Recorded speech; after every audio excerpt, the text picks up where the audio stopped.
ASAP Rocky says, "They call me daddy, I call them my everything." Riot, RZA, Rihanna. The world knows him as a style icon, a chart-topping artist, a fearless creative who blurred the lines between Harlem grit and Paris couture. The cameras know his angles. The fashion houses know his silhouette. The charts know his cadence. But there is a version of him the world only catches in glimpses, usually in grainy paparazzi shots, or in a fleeting smile when he hears a tiny voice say dada. That version of ASAP Rocky is softer, more grounded, unshakably devoted. "They call me daddy," he once said with a grin that felt less like a headline and more like a confession. "I call them my everything." It sounds simple, tender, almost poetic. But inside those words lives a transformation few people fully understand, a transformation shaped not only by fame and love, but by legacy, by growth, by the quiet recalibration of a man who once chased the world and now measures success in bedtime routines and tiny sneakers by the door. And at the center of that evolution stand three names that echo far: RZA, Riot, Rihanna. This is the story of how fatherhood reshaped a rock star and how love, legacy, and responsibility changed him forever. The man before daddy. Before the world knew him as a father, Rocky was already a movement. Born Rakim Mayers in Harlem, New York, his early life was marked by instability, loss, and resilience. The streets taught him lessons early about survival, about loyalty, about what it means to lose someone too soon.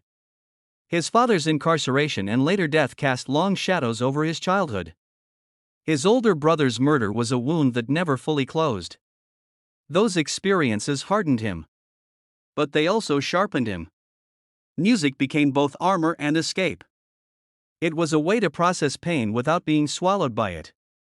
When the ASAP mob began making waves in the early 2010s, Rocky emerged not just as a rapper but as an aesthetic force. He was fearless in his expression, melding Houston influences with Harlem swagger, experimenting with sound, bending fashion norms. He was bold, unapologetic, restless. He chased excellence like it was oxygen. And in many ways, he achieved it. Albums topped charts. Brands lined up. Red carpets flashed with cameras when he stepped out. He became as comfortable at Paris Fashion Week as he was in a New York studio. But even at the height of that rise, there was something incomplete, something that fame could not fill. He didn't know yet that fatherhood would become the missing piece. Love as a foundation. Before there was daddy, there was partnership. Before the lullabies and baby bottles, there was a love story years in the making. When Rocky and Rihanna went from longtime friends to partners, the world reacted the only way it knows how: loudly. Headlines, speculation, photos dissected frame by frame.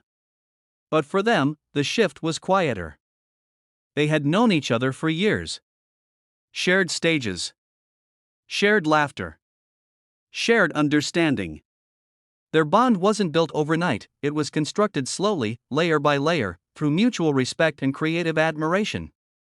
Rihanna was already a global phenomenon, an artist, entrepreneur, cultural powerhouse. Rocky had long admired her independence, her confidence, her ability to move through the world on her own terms. What made their relationship different wasn't spectacle, it was alignment. Two people who understood pressure. Two creatives who respected ambition. Two individuals who had built empires but still longed for something deeply human. When they announced they were expecting their first child, the world saw fashion-forward maternity photos and glowing smiles. What it didn't see was the quiet recalibration happening behind closed doors. Because fatherhood wasn't just a milestone. It was a mirror. Naming legacy, the meaning behind RZA. When their first son was born, they named him RZA, a tribute to RZA, the legendary producer and founding member of Wu-Tang Clan. The name was layered. It honored musical heritage. It acknowledged influence. It nodded to a lineage of creativity and cultural power. But it was also symbolic in a more personal way. The original RZA was known not just for beats, but for discipline. For depth. For spirituality. For structure in chaos. Naming his son after someone who embodied those traits wasn't accidental. It was aspirational. It was intentional. It was Rocky saying, without words, I want you to carry strength, wisdom, legacy. Fatherhood had already begun reshaping him before his son could even walk. The first time he heard dada. There are moments in life that split you in two before and after. For Rocky, one of those moments was the first time his son said dada. It wasn't on stage. It wasn't at an awards show. It wasn't during a career milestone. It was at home. Small voice. Soft syllables. But in that sound was something seismic. He has described fatherhood as grounding, as humbling. But those words don't fully capture But those words don't fully capture it. Because what he experienced wasn't just pride, it was accountability. Suddenly, his choices mattered in a new way. His time mattered. His presence mattered. He wasn't just building a legacy for himself anymore. He was building a world for someone else. They call me daddy. When Rocky says, they call me daddy, there's pride in it, but there's also awe. It's a title he never rehearsed for. A role that doesn't come with rehearsal time or stylists or stage lighting. Fatherhood is raw. There are sleepless nights, diaper changes, unexpected fevers, schedules that don't care about studio sessions. For someone who built his career on movement, touring, traveling, creating nonstop, fatherhood required stillness. And stillness can be confronting. It forces you to look at yourself. It asks, what kind of man are you when no one is watching? Rocky leaned into it. He became present, protective, intentional. He learned that strength doesn't always roar.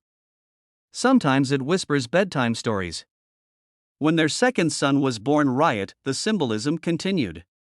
The name felt powerful, defiant, unapologetic. But if you look closely, it also reflects evolution. RZA carried legacy.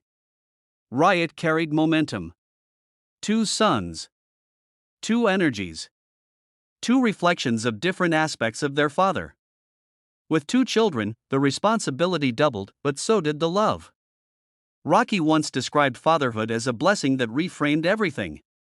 Suddenly, awards felt secondary. Charts felt fleeting. Moments at home felt monumental.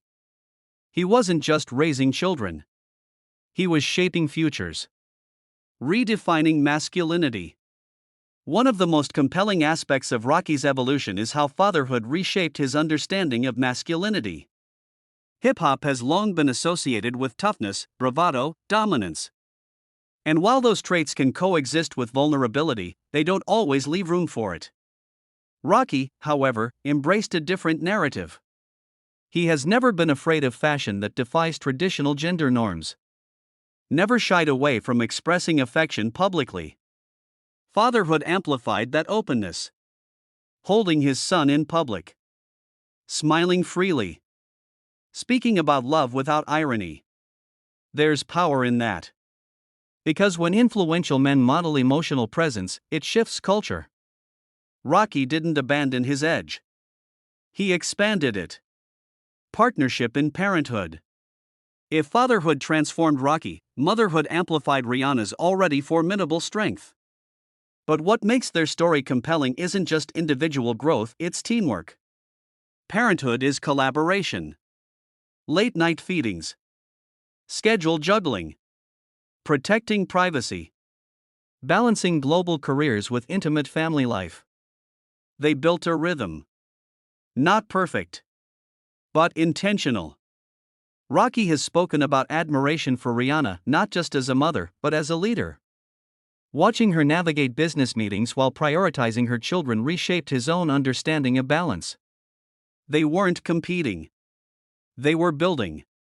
And that dynamic reinforced something essential: fatherhood isn't about dominance. It's about partnership. Fame through a father's eyes. Fame changes when you become a parent. Before, it's exhilarating. After, it's strategic. Rocky began to think differently about visibility. about what parts of his life he wanted public and what parts he wanted protected. He understood that his children didn't choose the spotlight. So he became more guarded, more mindful, more selective. Not out of fear, but out of love. Lessons from his own childhood. Rocky's father wasn't present for much of his upbringing. Circumstances made that impossible. And while he carries respect and memory, he also carries absence. Fatherhood allowed him to rewrite that narrative. To show up in ways he didn't always experience. To be consistent. To be emotionally available. He once reflected that becoming a father made him confront his own childhood wounds. Not to dwell in them, but to heal them. Because when you hold your child, you realize how small you once were. And how much protection matters. The studio after fatherhood. Interestingly, fatherhood didn't slow his creativity, it deepened it. Music after becoming a father carries different weight. Lyrics become layered. Themes shift. There's more reflection. More patience. More purpose. He isn't creating just for charts anymore. He's creating archives. Something his sons can one day listen to and understand who their father was at this stage of life. That awareness adds depth. Vulnerability as strength. One of the quiet revolutions in Rocky's life is vulnerability. Fatherhood stripped away certain illusions. It forced authenticity. Because children don't care about personas. They don't care about fashion weeks or streaming numbers. They care about presence. Consistency. Love. And in meeting those needs, Rocky discovered a new definition of strength. The private joys. The world sees photos. But it doesn't see the ordinary magic. Morning giggles. Tiny hands gripping fingers.